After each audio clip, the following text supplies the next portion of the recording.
Okay, good evening and welcome to our Village of Monroe Board of Trustees meeting for March 7th. If we could all stand for the pledge, please. I pledge allegiance to the flag of the United States of America and to the republic for which it stands, one nation, under God, indivisible, with liberty and justice for all. Welcome and thank you for attending our meeting this evening. Our first order of business this evening is a presentation by Casey Henninger from Greenlight Networks.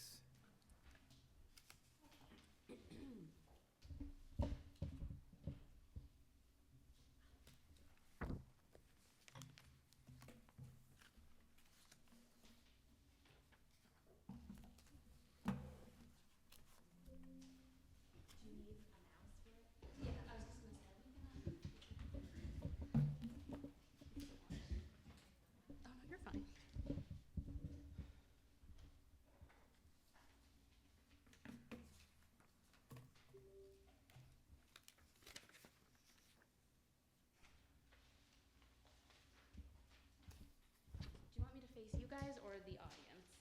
Anywhere you feel comfortable. Whatever you feel like you're gonna I'm do going to your do in thing. the middle. Actually, I'll do this so I can see it. Hi, I'm Casey Henninger with Greenlight Networks. We are a fiber optic internet service provider, 100% fiber optic network to the home. We were founded in July of 2011, so we celebrated our 10-year anniversary last year. We're really proud of that. We were founded by Mark Murphy. He has a little over 30 years experience in the telecommunications industry. He'll probably be a little mad that I'm confessing that because it makes him feel old, but he's been in the business a really long time. He's worked for Time Warner, Frontier, XO Communications, and in the Rochester, New York, he saw a real need for choice, and he saw a market for fiber, so he founded Greenlight Networks. At the time, we were the only one offering a gig to the home, so since then we've increased our speeds up to 2 gig, and then just this past year up to 5 gig, so we do have a 5 gig product. For a while we were the only company offering 5 gig to the home, but soon after that both Google, Fiber, and I think Frontier maybe have announced 5 gig products. So that's the benefit of having choice in the market. It forces everyone to provide faster speeds at lower prices. So right now we do serve customers in the Binghamton, Buffalo, Capital, and Rochester regions.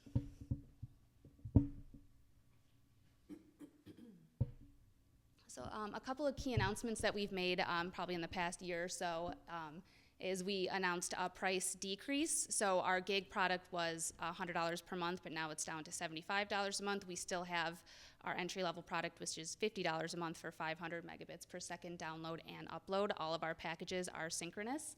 And then our new 5 gig product. The nice thing about a fiber network, if you don't know, is it is future-proof. So the fiber that we are hanging to the utility poles underground today, it can go up to right now 10 gig, and beyond. So as customers need speed, we'll be able to increase that without having to do any more additional construction. Something we announced last year too that we're really proud of is our network now passes 100,000 homes. It's hard to believe. I've been at Greenlight for about 8 years, so it's crazy to me that we do service that many homes. And now we're actually up to 130K since we made that announcement. Something else Greenlight has done is we've created over 200 jobs as well as employing local contractors in the markets that we are in, which is really great. And then another big one last year was we got a new investor of Oak Hill Capital. We're really excited to have them as a partner. They have a lot of experience in this space. They've invested in a lot of fiber to the home companies, so they've been a really great partner to help us accelerate our growth. So just a little bit about the Capital Region expansion. We've started in Clifton Park, so we are servicing customers there. And then this year we're going to be starting construction in Malta as well as Rotterdam. And then we're also looking at Glens Falls, Troy, Niskayuna, and Milton.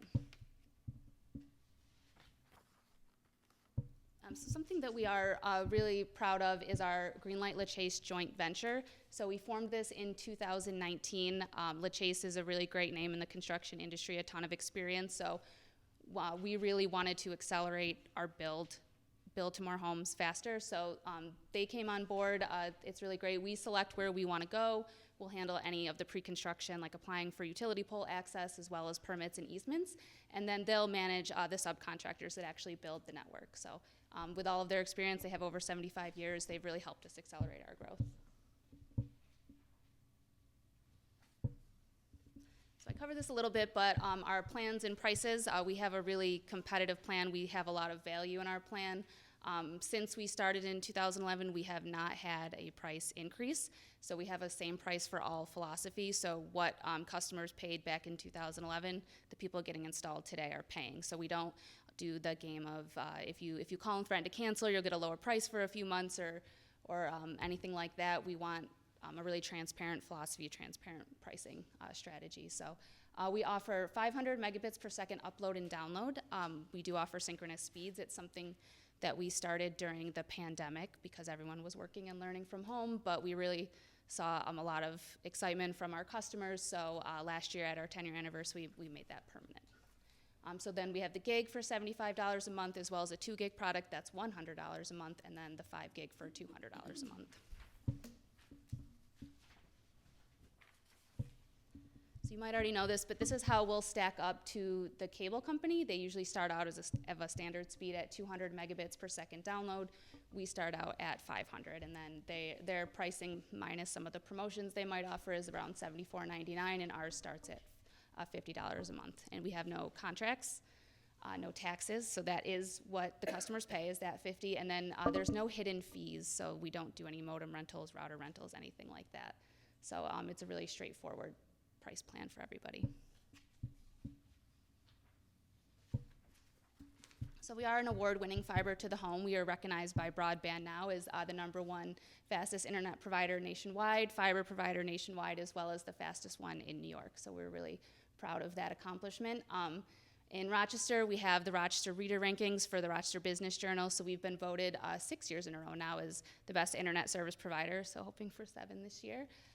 We also won Most Innovative Workplace, Best Overall Company to Work For, and Best Overall Leadership.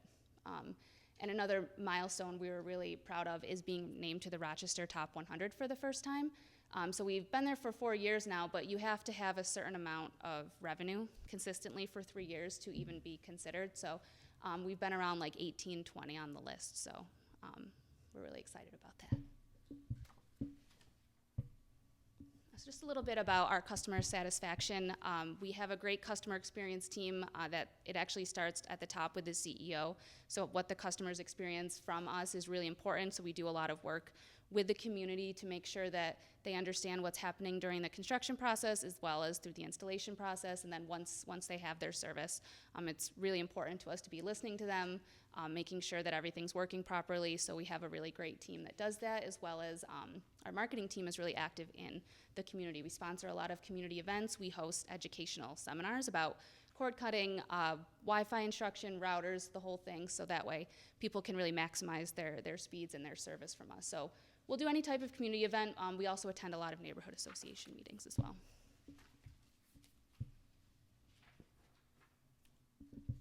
So our Net Promoter Score. So we actually did this, it's gonna be 3 years ago now, in 2020, and so what the Net Promoter Score is an independent company interviews your customers so they can see how things are going, so you can have detractors, passives, promoters, and whatever the mix ends up based on the interviews with them, and they have a specific set of questions, you get your NPS score. So when we first did it, we got a 77.4, and we were really excited because anything in the positives is considered good. So 77.4 was amazing. We were really excited. We even beat Wegmans, which I don't know if they are down here, but they're really big up in upstate New York, up in Rochester. Yeah, so we're all obsessed with them, so we're really proud of beating Wegmans. So we did it again this past year, so we were a little nervous that there's no way we can get the same score or beat it, but we ended up doing that. So the nice thing about it, not only do you get a great score, but you get feedback, genuine feedback from your customers. So even if there are a detractor or something that they want us to work on, that's really good to hear, because then we can work on it and we can improve things. So we'll probably end up doing this every 2 years, so hopefully the score never goes down. So we've had a significant amount of employment growth over the last few years, mainly in kind of the engineering, pre-construction, outside plant, that sort of thing, because it takes a lot of people to build a fiber optic network. But we started, when I started, I was in the East Rochester office with the 3 employees, so it's amazing to see now we have 200 and expect to add probably another 30 employees this year. So again, a lot of it going towards being able to build the network to reach more homes. So a lot of people ask, what's the difference between fiber and cable or DSL? And it's really about the speed that you can get. And when you have fiber, you can connect unlimited amount of devices to it. You will be watching, you can stream any type of show or anything you want, any of content, and you won't be buffering, which is really important because I think I saw a survey a few years ago where like the average person has 13 connected devices, and that's just growing. And you don't really think about it because you're kind of like, oh, I guess I have like a computer, but now it's a computer, a phone, a watch, the Nests, the Alexas, so some fridges do it. So in order to do that, you do need consistent, reliable bandwidth, which fiber can provide. And another thing that not everyone knows is a fiber connection can actually increase your home value by 3%. And a lot of people are looking when they go to move, or if businesses are looking to relocate or open a new location, reliable internet and good internet are something that's at the top of the list for that. So we are an approved provider for the Affordable Connectivity Program. So this was kind of born out of the EBBP program that came about during the pandemic. So it's up to $30 a month discount for broadband services, and then you get a $100 discount for a device. So in this we can apply to any single one of our speeds. So we do have some people that take advantage of it that are using it for gig speeds, the 500 meg, whatever they want, they can do that. So they have to meet any one of these criteria, and then they get like a code, and they can fill that out on our website, and then we get reimbursed by the government. But it's a really good program because, as we all know, how essential internet is, and it shouldn't be based on who can afford it. So this gives people a way to kind of get on a more even playing field with their internet, which is great. So this is a tentative timeline for the construction of a green light district. It does take about 18 months because of a lot of the pre-construction work that we've actually already started in some areas in the Hudson Valley. Part of that is you have to sign an agreement with the utility pole owners. So around here it's Orange Rockland Utilities, so we are currently working on that with them. But then once you have that agreement, you have to apply to get access to the utility poles, which again takes a certain time frame that's set by New York State. And then once we can have the access, we have to go out and individually move all of the attachers to the pole to make room for our fiber. So again, that takes some time. And then once that's done, and we have to apply for any municipal permits that are required, we'll schedule our contractors, call for stakeouts, so dig safe goes if we're doing anything underground, and then we can finally start the actual fiber construction. So the bulk of that timeline is in the pre-construction process. This is how the Village of Monroe can help bring green light to the village. Any neighborhood association information, so we can do some of those community events and educational seminars. Any upcoming road improvement projects, share information on the community events. Once we're all ready, and we are definitely going to be building, we'd like to partner for a press announcement just to raise awareness, let everyone know that we're coming. And then if there's any village-owned conduit available for green light use, as well as the permitting process that the village has.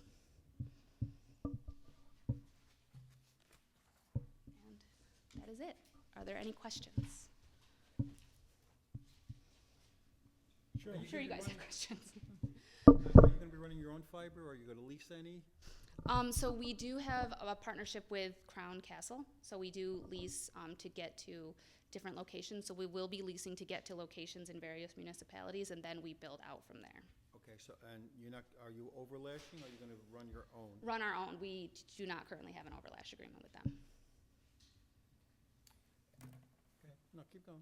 So you said contractors. So you have an independent network of companies or Yes. company that you've made agreements with that are going to come in and build the infrastructure? Yes. And then the maintenance and supervision and same group or same? Depending on what the maintenance is, we have an in-house team of technicians that can do anything minor, I would say. They'll run all the jobs to people's houses. We have an in-house team that does that. But if it's something big, like someone hits a telephone pole and we have to run all new fiber, we would utilize those local contractors. Now, we have, overhead and we have underground subdivisions. So let's take an underground subdivision. How would you deal with that? So we will follow the path of existing utilities. So we have a directional drill that goes 36 inches below the surface. So that's where that dig safe comes in to mark out all of the existing utilities, and then the permitting process with the municipality, getting any right-of-way permits, making sure the water's marked out. But we have a drill that does directional drilling that goes 36 inches. So we just went through a process with Altice. No, excuse me, Frontier. Frontier. It was brutal, brutal. And Altice, they're both running fiber, right? So, and they hired, third-party contractors to come in. It didn't work out very well, but there's a box now, let's say, at a point. And that box lays pretty much flat to the grass and the Yep. lawn and whatnot. Would you run your own box? Yes. We wouldn't be able to use any of their infrastructure at all. So that leads to the next question. So when you're building out a project like this, you said, you mentioned a couple of things here that talked about how you would introduce your timeline, and so what would you physically do? I mean, you're competing with two other vendors, right? What would you physically do day one? If everything is done, all the procurement, all the project, planning is done, getting on a pole, dealing with Crown Castle, all that's done. Check, check, check. Now, how do you roll that out into the village of Monroe? Like how? So part of that, so are you saying like all our fibers hung too? Or just all the initial stuff, like the Well, pre-construction part? So I'm trying to figure out how you would roll this out. I mean, what you're rolling out here is many millions of dollars worth of, Yes. right? So is that just a bet? I mean, are you gonna do it as the call comes in, or how are you gonna? Yeah, so we have, it's a small but mighty marketing team, so we probably start about 6 months out to when we think service will be available. We do like pre-orders, there's no money down, no nothing like that, but they're just getting their name on the list to show interest, so that's why we start kind of with a press announcement to announce we're coming. But then we'll do door hanging, we do social media ads, anyone that signs up, we do email marketing once it's time, as they're getting closer to having the service. We also we'll do those community events as well. So it's a real grassroots campaign that our marketing team will do, but that's what we've done in the other areas as well. But yeah, essentially we hope that with this investment, we expect to see people wanting to take the service. So it is kind of a gamble, but with a lot of data and research behind it too as well. I would imagine you would, right? I mean, Yeah. You got hedge funds and other investors counting on you, right? Oh yeah. So, are you in any community in Orange County right now? Any municipality? We are working with Wallkill and the city of Middletown as Okay. well. And then I'm actually meeting with the supervisor of Goshen tomorrow. So we Okay. are looking at several municipalities in the area. Are you gonna help with programming? Do you offer any programming or through a third party for programming? Do you mean like TV? Yes. So we don't offer it. You don't they never have. directly, Yes, right. but we do have a partnership with something called My Bundle TV that helps people determine what streaming services they need in order to get the content they want. But we don't offer like through our checkout process. It is a complete third party Right. situation. So So I had, I guess, Altice that I was definitely not happy with, and I never thought I would switch to fiber, but I did after hearing that my neighbor had it, because, we're a family of 6, and Absolutely. it was brutal. yeah. So we are happy with what we have, and, I think that's something that a lot of people are looking for, in the area, because there's not a lot of great choices. I will say where we've gone into those communities, like we typically compete against Spectrum and Frontier, and it's really forced them to behave better. They offer better prices. They've increased their speeds where they know that we're available. They get a little more aggressive with their door-to-door sales, but they are trying to be better because another choice is there. It forces everyone to behave better when there is more competition and choice for the consumer. And we're a part of that. So we have to as well. So we all have to do our best in order to get that customer to choose our product. So, usually compete against just Frontier or? And Spectrum, that's a big one. And Spectrum. Altice, no? No Altice where we've gone so far. That they're not upstate. Spectrum's up more like Middletown and, like Washingtonville, I wanna say, Yeah. right, yeah. Well, here, not only do you have Altice and Frontier, you have First Light. I believe I don't think they do residential. No, but they do commercial. Right. Yes, they Yes. do commercial. And they're also another middle mile provider that we have partnered with in the past. Okay. So yeah, we have a relationship with them as well. But yeah, they're here. Just And the know Crown that- Castle. So as long as you're comfortable. You have to wear armor. We're not afraid of First Light. Right. So you said something about, in your marketing, about being the number one provider. What's the metric on, how does that work? How do you acquire that? I believe they just look at the speeds that you provide to the consumer. So we are like the fastest. That's how broadband now does it. And then the reader rankings one, it's based on votes. So people vote on that one. And that's in the state of New York? For the reader rankings, it's just in Monroe County and Rochester. But then Okay. the broadband now one is in the state of New York as well as nationwide. And that's your market, New York?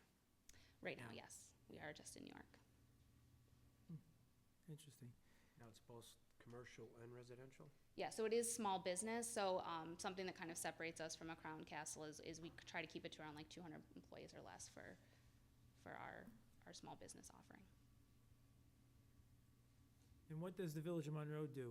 I mean, I appreciate this time tonight, but what is it the Village of Monroe provides you at this juncture? What would we do?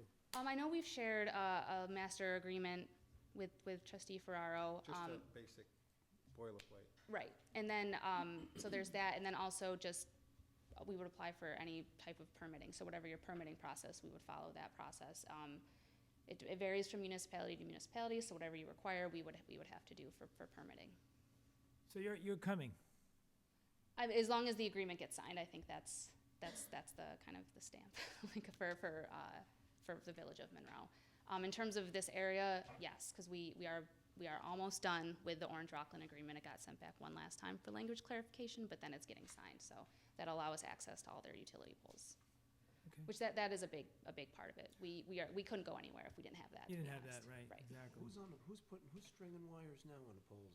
Altice, Altice and Frontier.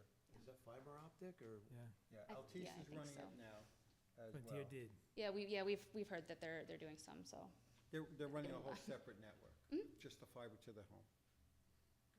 Should. Competition's the best thing, because Mhm. gives everybody, an option. Absolutely. Okay. We'll be in contact. We'll be Great. in touch. Yeah, it'd be great, like next steps to kind of meet with the people in charge of permitting, just to start that conversation, get all the information we need. But yeah, Good. thank you so much for Thanks so much. letting me come in. Appreciate it. Yeah. Thank you. Thank you.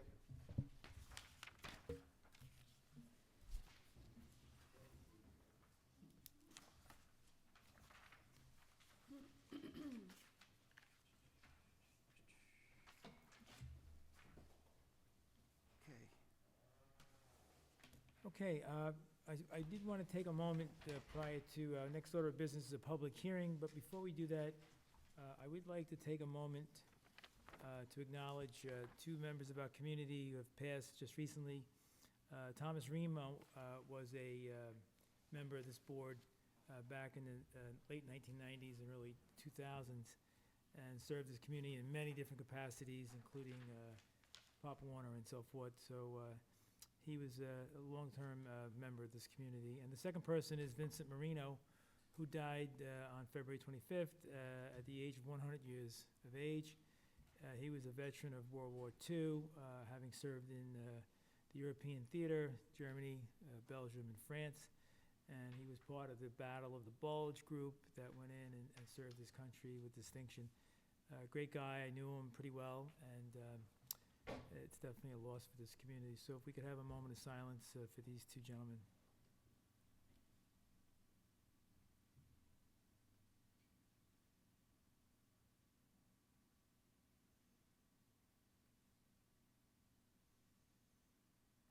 Okay, thank you very much for that.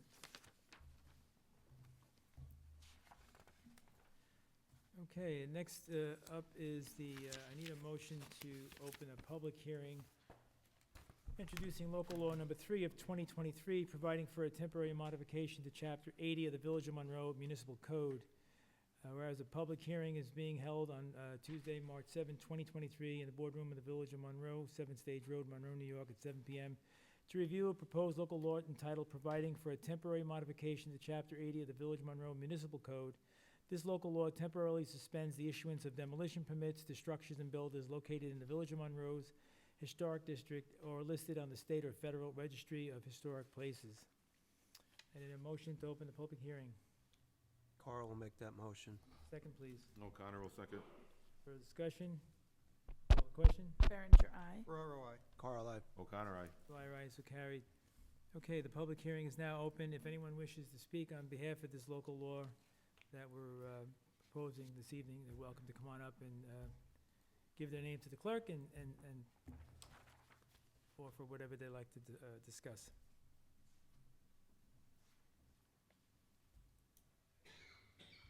Sorry to put this laptop down. Sure. Thank you.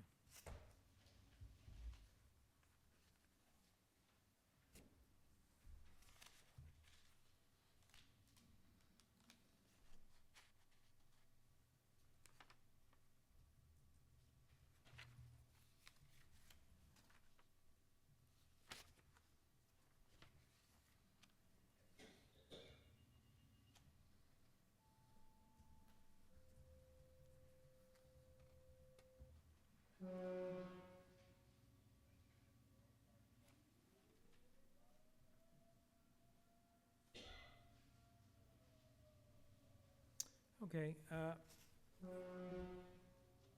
don't think anyone's here tonight for this local law.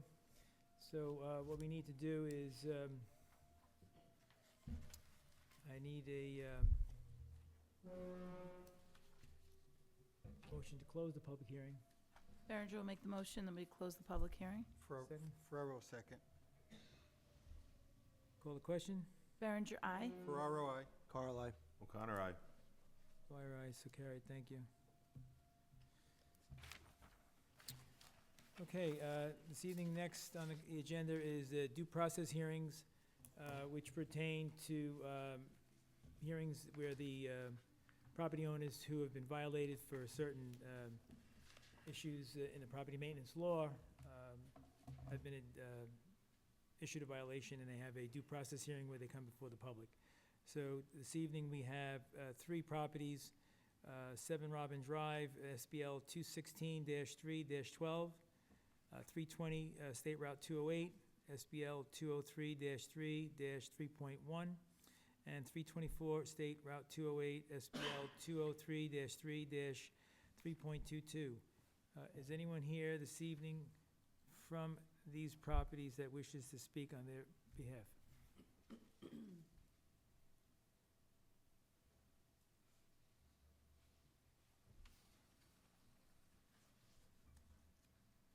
Just to take note that there is no one here this evening on their behalf, so the clerk will make note of that. And I'm just going to read for the record what the process hearing is about. So a due process hearing is being held on Tuesday, March 7, 2023 at 7 p.m. in the Village Boardroom, 7 Stage Road, Monroe, New York. The hearing is held to review the violation issued by the Village of Monroe Building Department on the following property within the Village of Monroe. As I stated, 7 Robin Drive, 216-3-12, as per Village Code Section 155A-6E, general requirements. All land must be kept free of dead or dying trees and accumulations of brush, shrubs, weeds, grass, stumps, roots, excessive and obnoxious growth, garbage, refuge, or debris which would either tend to start a fire or increase the intensity of a fire already started, or cause poisoning or irritation to people or animals, or cause or tend to cause or enhance an unhealthy or dangerous or obnoxious condition on said property or any adjacent or neighboring property.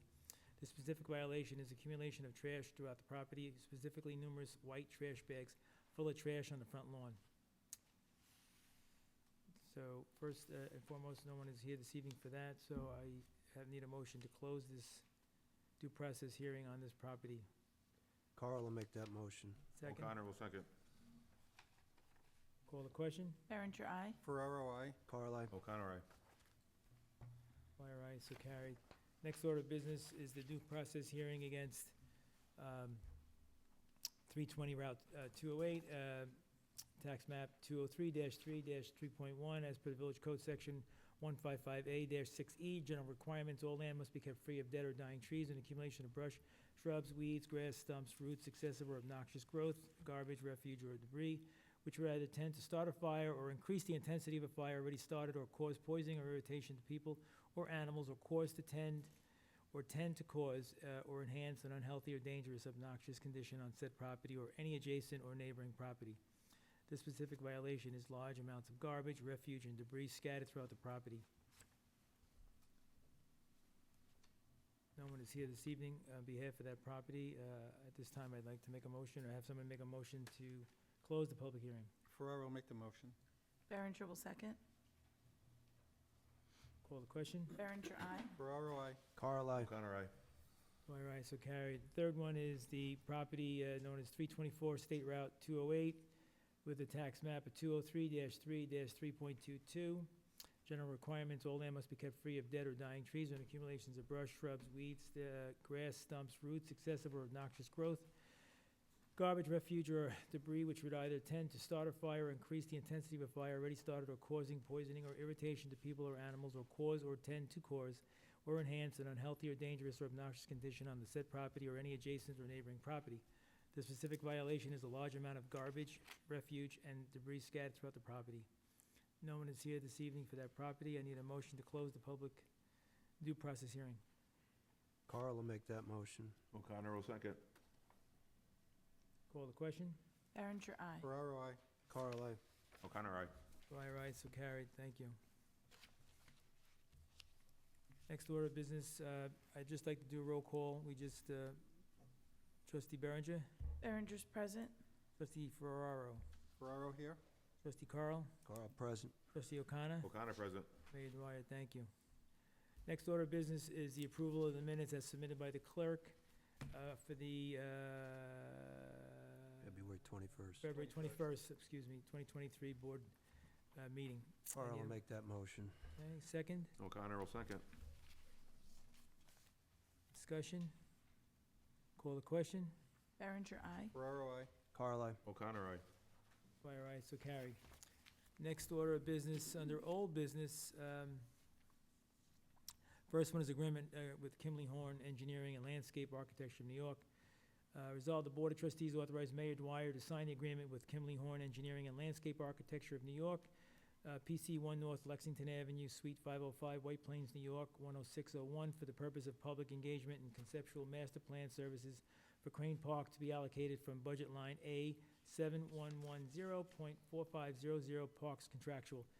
And just for the public's understanding, this is a firm that's been retained after tonight for the purposes of developing from the airplane right down to the dam. And we're including from Mill Pond Parkway to 17M. The entire property will be assessed, public input and meetings will be had, and the opportunity for people to speak and develop these conceptual master plans, so that going forward, we'll be able to say, okay, this year we are going to budget, we're going to plan, we're going to do, and we're going to get to this once we've adopted this plan. So it's a great project for us. It sets us up for great success over a period of years. So I need a motion to authorize Mayor Dwyer to sign this.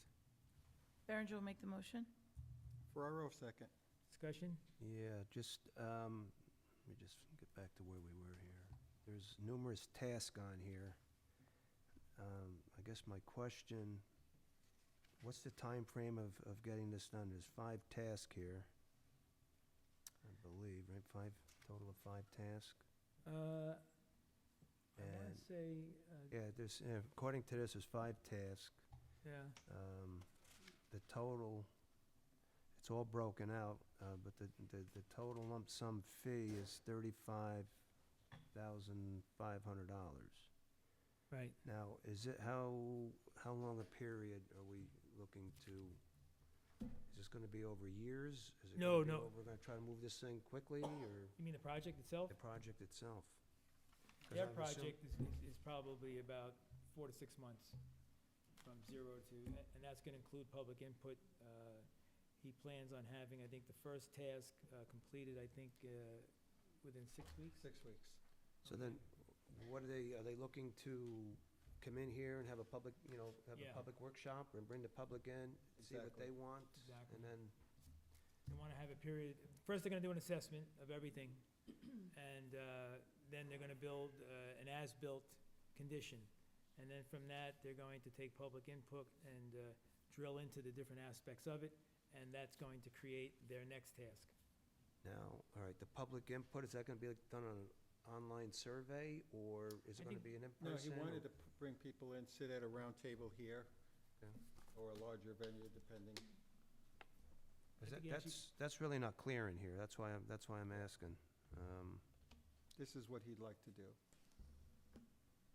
All right, I mean, it's, like I say, just going through it, it really doesn't say that, Yeah, so that's, well, the manner in which he would conduct it is what you're saying. Yeah, so. and the time frame and how long to get through these 5 tasks.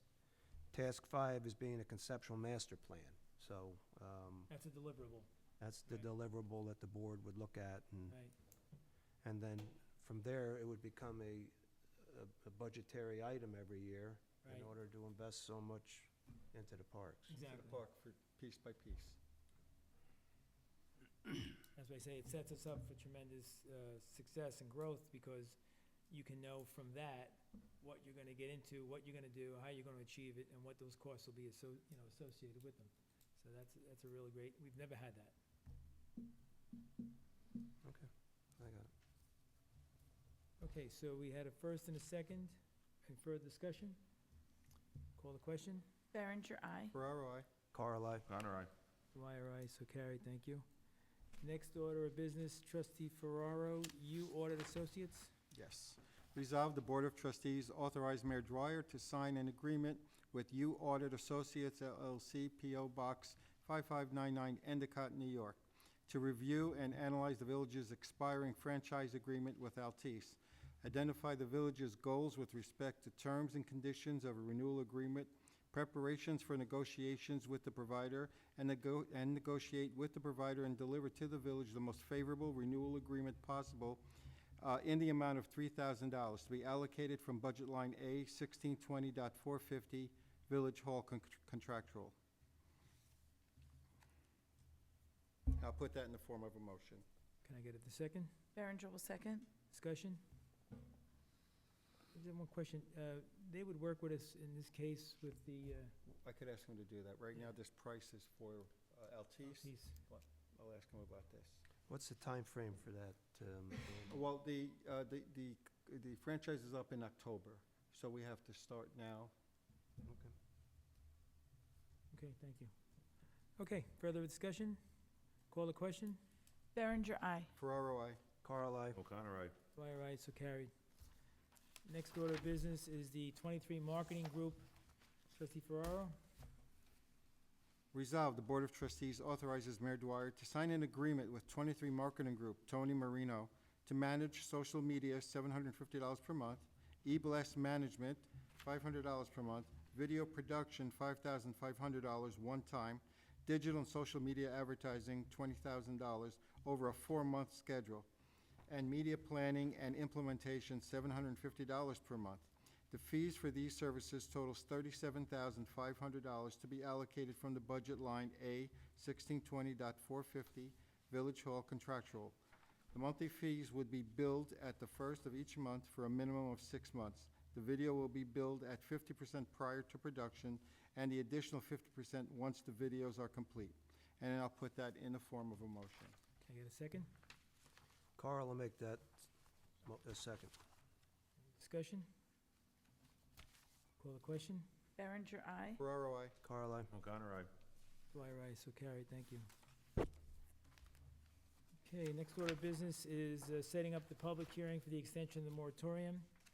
Resolved, the Board of Trustees shall convene a public hearing at 7 PM on March 21 of 2023 for an extension to the moratorium. The village clerk shall cause a notice of hearing to be published in the official newspaper not less than 10 days before the public hearing.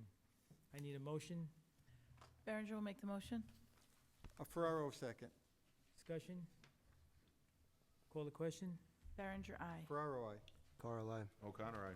Dwyer, aye, so carried, thank you. Next order of business is event application Memorial Day Parade of 2023, Sunday, May 28th, 2023. Resolved, the Board of Trustees approve the following parade route for the annual Memorial Day Parade on Sunday, May 28 of 2023. Formation will start at Smith Clove Park beginning at 12:15 PM. Step off will be at 1:30. Parade will proceed onto Spring Street, turning left onto Mapes, through the underpass to the Monroe Volunteer Ambulance Corps Memorial. The color guard will present arms and wreaths will be placed. Parade will then take a right turn onto Carpenter Place through the downtown Lake Street. From there, the parade will turn left onto 17M and proceed to the Veterans Memorial Park. From there, proceed to the Monroe Cemetery for formal dedication and disbanding.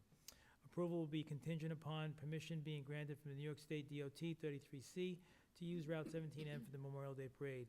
Sign off on the event application has been made by the DPW, Building Department, and Police Department. The Police Department will provide police officers to assist with the setup prior to the event, traffic control during the event, and breakdown after the event. The estimated cost for additional police services is $1,400. Marshall and Sterling, our insurance carrier, has been, as well as emergency services, will be notified on the approval letter to notify all parties of the road closures.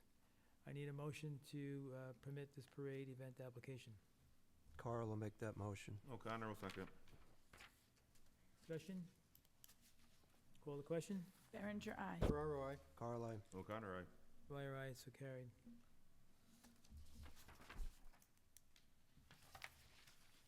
Okay.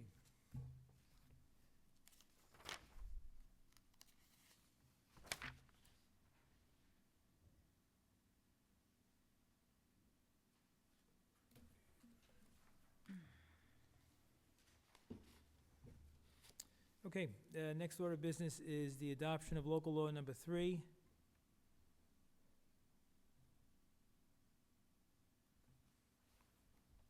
Of 2023, providing for a temporary modification to Chapter 80 of the Village of Monroe Municipal Code. Whereas the Village Board of the Village of Monroe, New York, duly noticed a public hearing held on March 7, 2023, and whereas the Village Board solicited public comment during said public hearing on March 7, 2023, and whereas the public local law temporarily suspends the issuance of demolition permits to structures and buildings located in the Village of Monroe Historic District or listed on the state or federal registry of historic places, and now therefore be resolved that the whereas paragraphs are incorporated herein by reference. The local law providing for a temporary modification to Chapter 80 of the Village of Monroe Municipal Code is attached as adopted as local law number 3 of 2023 of the Village of Monroe on March 7, 2023. The Village Board hereby directs the village clerk to take all steps to process and file said local law. This resolution shall take effect immediately. Counsel? Do I need to read, yes? You need to, Do I need to read this through? no, the local No, law, no. no, you do not. Okay, I need a motion to pass local law number 3 and advise the clerk to file the necessary paperwork with the state. Carl will make that motion. O'Connor will second. Okay, further discussion? Call the question? Berenger, aye. Ferraro, I. Carl, I. O'Connor, aye. Dwyer, aye, so carried. Mr. Mayor, I would just advise the board that you should have received today a proposed local law to form a historic preservation function within the planning board at this time. It's a somewhat lengthy law, but it goes along with this, and I would suggest that you take a quick look at it, or actually an in-depth look at it, and prepare any questions that you might have for the planner and myself as we go forward with eventually ending the moratorium and adopting local laws such as what is in front of you for the zoning. Okay, so Max just sent out this document, Yes. and the board should all run through it. We just got it, so nobody's had a chance to really look at it, but we should. It's a very important document. So I would just note for the record that it has been introduced upon the desks of the village board. Okay. If I just get the clerk tomorrow to send out a email to the board CC Council that we've been advised of that and that they need to drill into that? I think, Well, this is enough, isn't this you enough? already got it, yeah. Yeah. That's fine. We got it. It's on the record, so it's okay. But if you want something more formal, that's fine too, Mr. Mayor. Doesn't hurt. Okay. Next order of business is discussion on moratorium waiver request for 30 Mill Pond Parkway, which on a tax map of 212-7-4. Mr. Espinal is requesting a waiver from the moratorium. There is no plan on doing any outside alterations. The plan is to upgrade the interior, keeping the existing bar, and to look to create an open space restaurant cafe with an upgraded kitchen. A land use determination form has been submitted to the building department for proposed use at 30 Mill Pond Parkway. This property is in the CB zoning district. The prior use of the space was food service/sales, no wait staff. Mr. Espinal would like to use the space for food service sales with wait staff. The proposed restaurant change of use is permitted in the CB through a special use permit from the planning board in accordance with the Monroe Village Code 200-48. There is currently an approved site plan for this property listing the uses of the site as retail. Therefore, an amended site plan will also be required through the planning board. The amended site plan and special use permit can be applied for and reviewed simultaneously. Mr. Espinal is looking for approval so that he can proceed to the planning board. So, just based on what was submitted, the board as well had an opportunity to read through it. We had gotten a very significant package from him, and I appreciate that. Thank you. Everything happens inside the footprint. The use is consistent with what was there. And frankly, the prior use would serve me when I went in for lunch. So I don't know what that really means, but whatever. So anyway, is there anything you wanted to add to the conversation, sir? You can come right up to the mic if you do. Well, first, as a local business owner myself, everything that the Board of Trustees and Mr. Mayor, what you guys are doing has been truly fantastic. Being part of Senator Schofitz's project of redefining our downtown, I think, you see it already. So we want to be part of that. Sure. And I think the historical value of the Monroe Cheese Factory or the Monroe Cheese Company, Sure. I believe that with bringing all that together, where it was a cheese factory, a bootlegging nursery, thrift store, Java Joe's, and now we could add that together and make a nice restaurant, which actually make it family orientated. And my cousin who lives in Washingtonville, I've been here for going on 16 years. He's going on 17 years, and he lives in Washingtonville. I live in Monroe. I own a Roma Cigar Room. Yes. So we want to continue to grow in Monroe and invest in Monroe. Seeing all the exciting things that the Board of Trustees is doing, hearing 23 marketing group, the park project that you guys are looking to do as well, the whole downtown thing, and I think creating that space into the vision that my cousin and myself have, I think it would just fit right in and meet what you're looking for, which is to attract Woodbury Common, bring downtown the Legoland, Harriman State Park, West Point. I think it will be a great addition. Sure. And I hope that the Board of Trustees and Mr. Mayor, you will give us a temporary relief of the moratorium so we could proceed with the interior, not the exterior. The exterior is beautiful the way it is. Yeah. It's historic. So, and seeing that we're looking to maintain the historical value of Monroe. When I first moved in here in 2007, Monroe was a mishpat. It was all over the place. And seeing that there's uniformity, that there's an idea, I think we're heading in the right direction, and we want to continue to be part of that.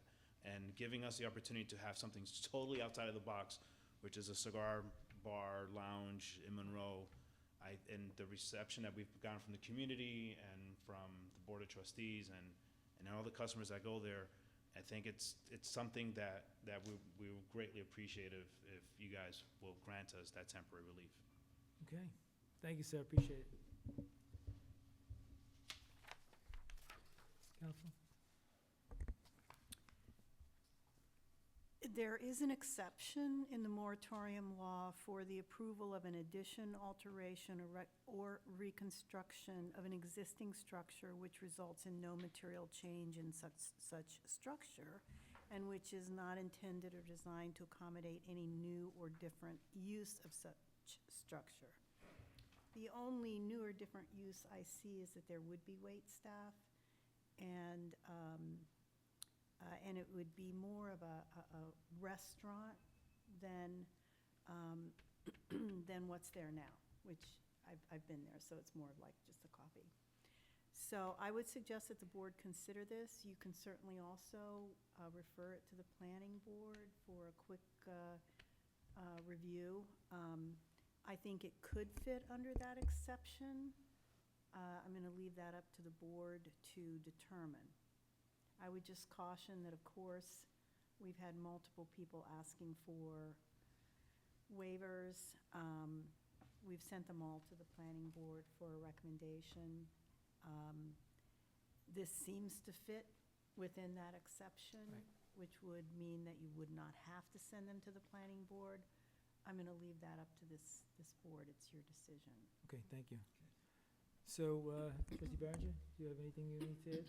Well, I love that location also, but I was gonna say, even on the side that wasn't the coffee, you could order food, and, you know, they had food that, I don't know that I would call it wait staff, but I've had them bring it to me. Brought it Yeah. to you. So I feel like it's not really changing.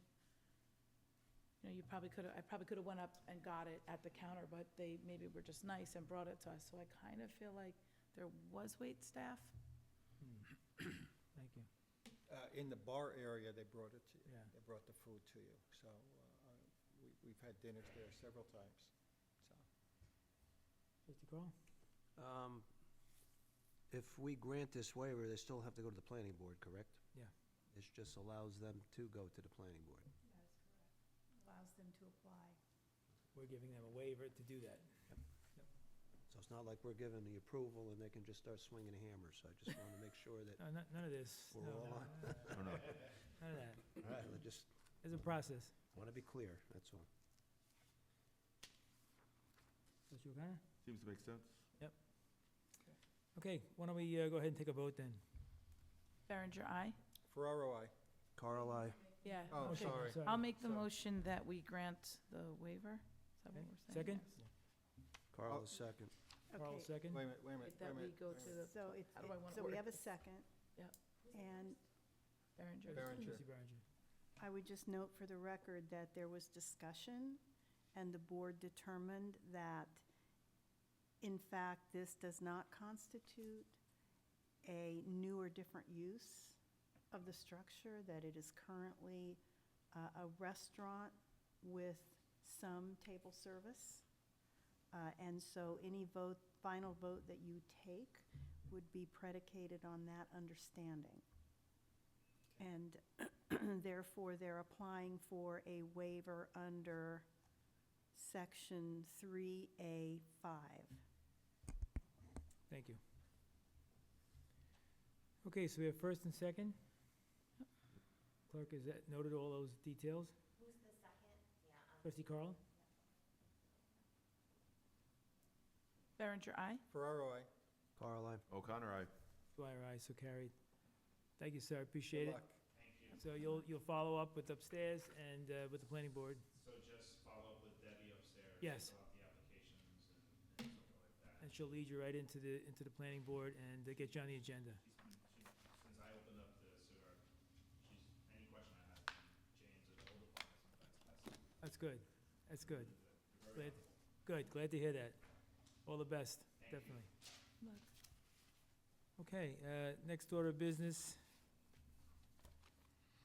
Bond reduction of Spring Hill Apartments. Resolve the Board of Trustees accept the recommendation of Village Engineer John O'Rourke of Lankin Tully Engineering for the reduction of the Spring Hill Apartments project to $831,465 to $120,254.60.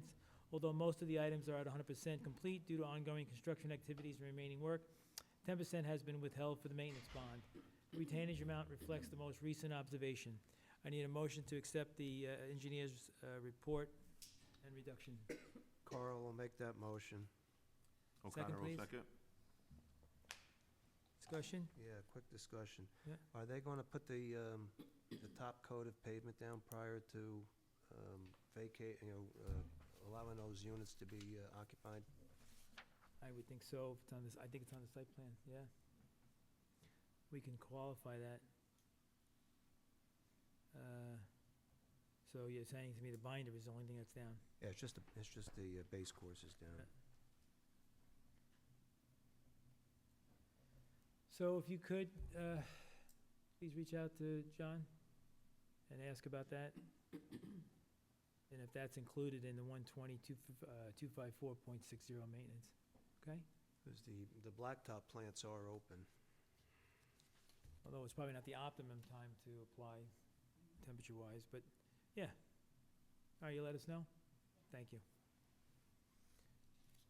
So, we had a first. Do we have a second? Mm-hmm. Call the question? Berenger, aye. Ferraro, I. Carl, I. O'Connor, aye. Dwyer, aye, so carried. Okay, next order of business, resolve the Board of Trustees approves the standard workday reporting resolution for Deborah Berenger. Just to be clear about the understanding, you had to report as a trustee your Yeah. time to New York State, and there's a requirement for that, and they asked you about it, and you fulfilled it. Yes. Right, okay.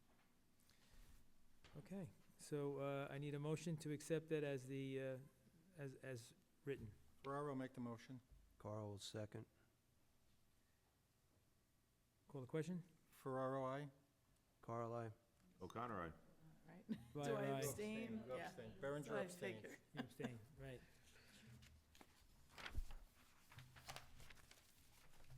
Okay, next order of business, Orange County Stop DWI, trustee Berenger.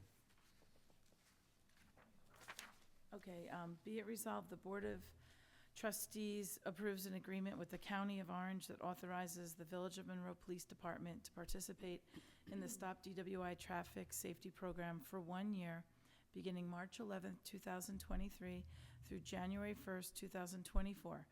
The first period from March 11th, 2023 through June 1st, 2023, for a total not to exceed $4,080, 60 hours. We'll be notified of the allotted funds, hours for subsequent enforcement periods at a later date. And I'd like to put this in the form of a motion. Second? Ferraro, second. Okay, so Berenger and Farrar. Any discussion? Call the question? Berenger, aye. Ferraro, I. Carl, I. O'Connor, aye. Dwyer, aye, so carried, thank you. Okay, next order of business, trustee Carl. We received some correspondence from Smith Clove Park. Penalty waiver request to Kristen Sikorak. Smith Clove Park Recreation Coordinator is asking the board to kindly waive penalty fees in the amount of $599.97, water account number 392, Smith Clove Park, that appeared on the February 2023 water bill. Either she did not receive the November bill, or potentially it was an oversight with the accounting of the billing process, as she is now new to this position. Resolve, the Board of Trustees approves the request of the water account number 392 and waives the penalty in the amount of $599.97. Just so everybody's aware, this money comes from us anyway to fund Smith Clove Park. Right. They've had some transitions over there. Mhm. The only thing that I would ask in the minutes, Kim, is where it's requesting that Christian Recreation Coordinator is asking. The letter actually came from the board from Smith Clove Park, so we may want to make sure that it's worded that way, that Smith Clove Park Board of Directors or Commissioners. And I'll put that in the form of a motion. Second, please. Berenger will second. Call the question? Berenger, aye. Ferraro, I. Carl, I. O'Connor, aye. Dwyer, aye, so carried. Thank you. Okay, next order of business is the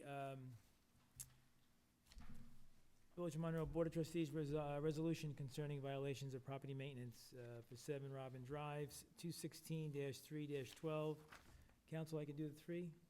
You can do them three Yeah. at once. You've already had the Yep. public hearing. Second one at 320, thank you, State Route 208, SBL 203-3-3.1, and the third being State 324, State Route 208, 203-3-3.22. So as per the Village Code, Section 155A, 6E, failure to control trash and rubbish, all land must be kept free of dead, dying, and accumulation of brush, shrubs, weeds, grass, stumps, roots, and excessive and/or noxious growth, garbage, refuge, or debris which would either tend to start a fire or increase the intensity of a fire already started, or cause poisoning or irritation to people or animals, or cause to tend or cause to enhance an unhealthy and/or dangerous or obnoxious condition on said property or on any adjacent or neighboring property. The specific violations are trash throughout the property, specifically white trash bags, debris, garbage, refuge scattered throughout the property, and white trash bags on the front lawn. Whereas longstanding violations of the village property maintenance law 155A-6E of the Village of Monroe Code have existed at 7 Robin Drive, designated as tax map 216-3-12. And, one moment, I apologize. And whereas the property, longstanding violations of the village property of Section 203-3-3.1, and whereas longstanding violations on Section 203-3-3.22, whereas the property owner has been given proper and lawful notice of said violation and have been directed to correct the violations, and whereas the property owners were given due notice for a due process hearing to be held on the board, by the Board of Trustees on March 7, 2023 at 7 p.m., and whereas the owners did not appear, whereas the owner has not taken the steps to correct the violations, and the violations still in fact exist, and whereas the Board of Trustees is authorized pursuant to Section 155-A8 of the Property Maintenance Law to authorize the village undertake to remedy such violations at the property owner's cost and expense. Be it further resolved that the village clerk shall mail a certified copy of this resolution will be mailed to the property owner via certified mail, and be it further resolved any violation that remains uncorrected on the property as of today, March 7, 2023, the Board of Trustees hereby authorize the village, its contractors, or agents to enter upon the property to correct the aforesaid violation, and that all costs incurred by the village, including administrative, legal, and corrective costs, be charged to the property owner, and such charge shall be added to the tax bill of the property owner if not paid within 30 days of notification to the last known address of the property owner as shown in the village tax records. I need a motion to advise the clerk to post these letters of violation and the actions going to be taken on all three properties. Carl will make that motion. Berenger will second. Any discussion Have we got any updated pictures on that? on any, on those three? I have Yeah. not seen them. Just the pictures that you guys were sent originally. Originally. Yeah, the original Yeah. pictures. But as of today, nothing, I assume everything is still status quo? Well, As of yesterday, It they was. told me they were still on. Thank you. all right, well, if there's anything that's changed this, the resolution affects this work, and then if they did do it, then it's moot. Right. So, okay, very good. So we had a first and a second, call the question? Berenger, aye. Ferraro, I. Carl, I. O'Connor, aye. Dwyer, aye, so carried, thank you. Okay, next order of business is a franchise payment, fee payment for the town of Monroe. Be resolved, the Board of Trustees authorize a payment in the amount of $64,526, which includes interest back to the town of Monroe for the franchise fee payment from CSC Holdings made payable to the town of Monroe. The original payment was delivered by the U.S. Postal Service to the Village of Monroe and was deposited by the Village of Monroe on August 29, 2022, in the amount of $63,398, the difference being the interest that would have accrued over that time. So I need a motion to authorize the treasurer to cut a draft for that amount. I'll make the motion. And a second? Berenger will second. Discussion? Call the question? Berenger, aye. Ferraro, I. Carl, I. O'Connor, aye. Dwyer, aye, so carried, thank you. Okay, next order of business is the farmer's market. Resolved, the Board of Trustees approve the event application submitted by Mayor Dwyer for the Village of Monroe Farmers Market. The market will begin on Sunday, June 4th, 2023, and conclude on Sunday, October 29th, 2023. The market will be open on Sundays from 9 a.m. to 1 p.m. The application has been reviewed and approved by the Building Department, the DPW, and the Police Department. There'll be no additional cost for police protection or DPW services. The Police Department will set up a do not enter sign and cones that will be set up and taken down by officers that are working on their assigned shifts. Marshall and Sterling Insurance, Monroe Fire District, and the Monroe Volunteer Ambulance Corps will be notified of the event when the approval letter has been sent. I need a motion. Carl will make that motion. Berenger will second. Discussion? Call the question? Berenger, aye. Ferraro, I. Carl, aye. O'Connor, aye. Dwyer, aye, so carried, thank you. Next order of business is the Easter Sunrise Service by the First Presbyterian Church. Resolved, the Board of Trustees approve the event application submitted by Reverend Jonathan Holke from the First Presbyterian Church of Monroe for their Easter Sunrise Service being held at 9/11 Memorial for a short church service on Sunday, April 9th, 2023 at 6:30 a.m. to 7:30 a.m. Sign off on the event application has been made by the Building Department, Highway Department, and Police Department. There is no additional cost of police protection. The Monroe Police Department will offer officers to assist with the event as needed. Proof of liability insurance has been provided. I need a motion to accept the application submitted by the First Presbyterian Church for their event. Berenger will make the motion. Carl will second. Discussion?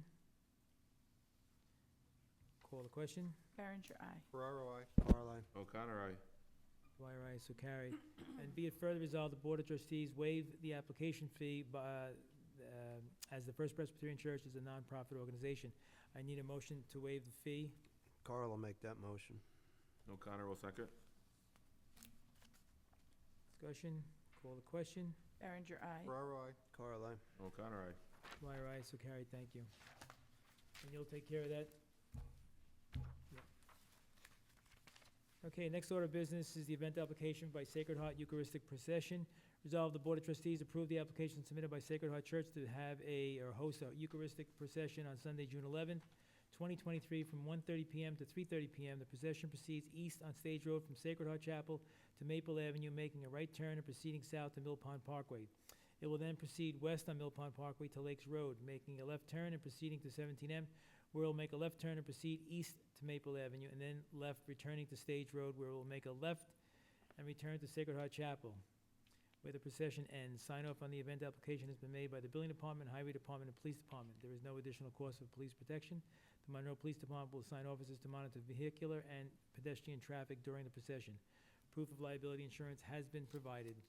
I need a motion to accept the application by Sacred Heart. Ferraro will make the motion. Second?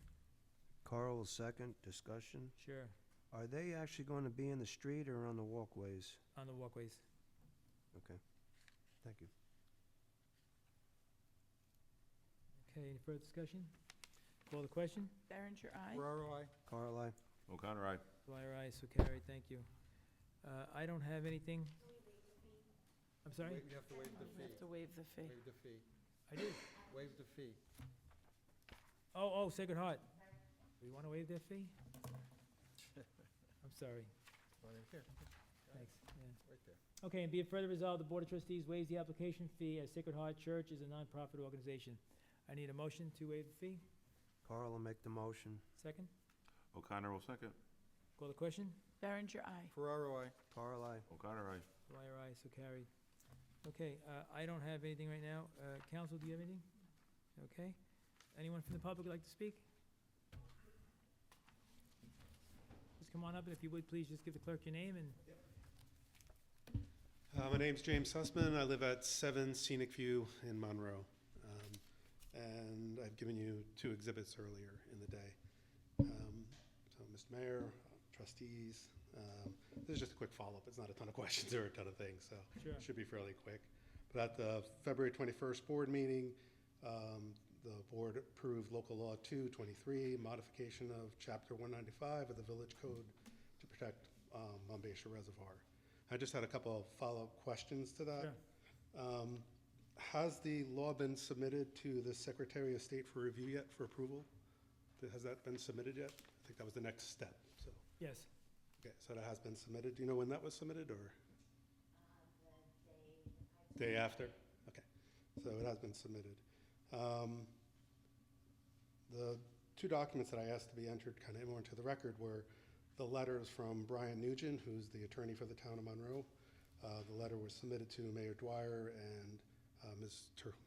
Terhune. I've got to get it right. I'm sorry if I got it wrong. So Exhibit A was the October 6th letter dated prior to the approval of the change. Exhibit B was the letter from Mr. Nugent post-approval, kind of outlining the town of Monroe's position that they feel that this was done improperly, that it didn't have the right to do it. So I guess I'm trying to find out is, how is the village planning to respond to, well, one, did you get all these notices? So I just want it clear. Have you read those notices? I guess it went to you probably, so, right? That's true. And you would then just advise the board as to the contents of them, and not asking what your opinion was. I know legally you probably couldn't tell me, so. Anyway, so I guess I just want to know, what's the next step? So the town is saying that this should have been a type 1 action, not a type 2. Are there going to be public meetings back and forth on this? Is it all just behind the scenes? What are the next steps on how a dispute between the town and the village would be resolved? And if you can't answer that question here, then how would I find that out? Could I do it in writing, or kind of what's the next steps to this? Because the town is challenging it. I don't know if the word is challenging it. I mean, they haven't sent a formal claim. They're That's the next step, so we'll be working Yeah. with them on that. and I think at that time, if that's what they, So is the next step you wait for the formal claim? I think if they elect to do that, then yes, Okay. we would. So you wouldn't have pre-meetings, I guess.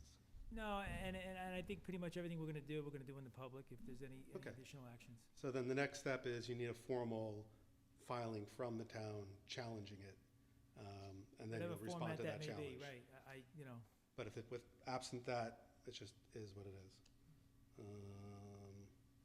Okay, and you drafted the agreement, right? Not the agreement, you drafted the actual proposal, the amendment? I did. Okay, I figured that. I'm just trying to get like on record who did what, so. sure. You drafted, they approve it. Okay, that was really it. So I gave the two actual letters, I just kind of wanted them in the public domain in case anybody else hadn't seen them. Sure. You guys had all seen those letters beforehand, right? Yes. I just want to clarify that. Yeah, we're on the So same everyone on the page. board had seen all those letters before and the follow-up. Okay, so that's it. Seen it? Yeah. Yeah, Okay, we have. okay, so those are in the exhibits now, and I appreciate your time, and I guess we'll just wait to see how the town does it, and we'll follow up with that. Good. Thank you. Thank you, Mr. Sussman. Anyone else in the public? Please.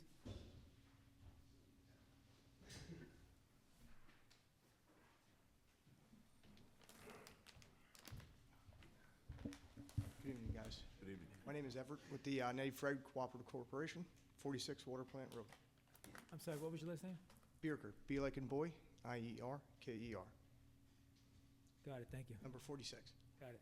All right, so when this whole thing first started, we hired an attorney to kind of slow things down, all right, make sure everybody's doing things the right way. All right, after the second meeting, it was kind of brought to us that hiring an attorney might have offended some folks.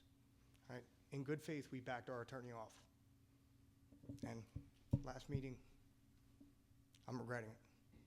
All right, so just wanted to get that out there. All right, and I know our attorney proposed some questions that we have yet to receive answers to, that we have some questions about. All right, so just wanted to get on the record, make sure that did you happen to receive that correspondence from our attorney the first time? Yes, I'm sure I did. Okay, just wanted to make sure. Thank you. And that remains unanswered, is what you're saying? Yes, Yeah, to the best of my knowledge. okay. After the second meeting, we all met and agreed to put our attorney on hold in hopes of, in good faith, to negotiate and maybe have a conversation with y'all. Yeah, and let me just, I don't want to kind of muddy it up in No, any no. way, shape, or form. I understand. But when you had said that you had brought an attorney in, Mhm. we didn't know. Our conversation prior to that, I with both understand. Stephen and Mary Ann with I- me, and that's why at that last meeting, I had mentioned that there were two folks in this room, and I didn't want to go like that. No, Yeah, and I just asked for some time and understanding about what our process Mhm. lawfully would be. And then the next thing you know, we saw the attorney. So in the same vein, the same light that you're I- talking about this, so I- we were totally, in my vocational life, I deal with this all day. Yeah. So okay, I understand the process. yeah, All right, guys, thank you, in good faith. thank you.